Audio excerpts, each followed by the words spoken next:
In this video, I'm going to show you how to replace a hood lift support rod on a Jeep Cherokee, which is located under the hood.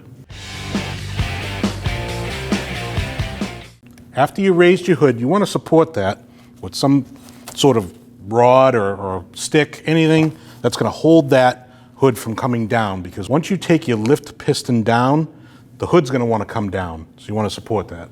This is your hood support piston. You have two clamps here and there.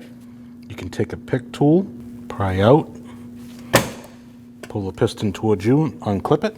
Now to the top of the piston, put your pick tool in, pull it straight out.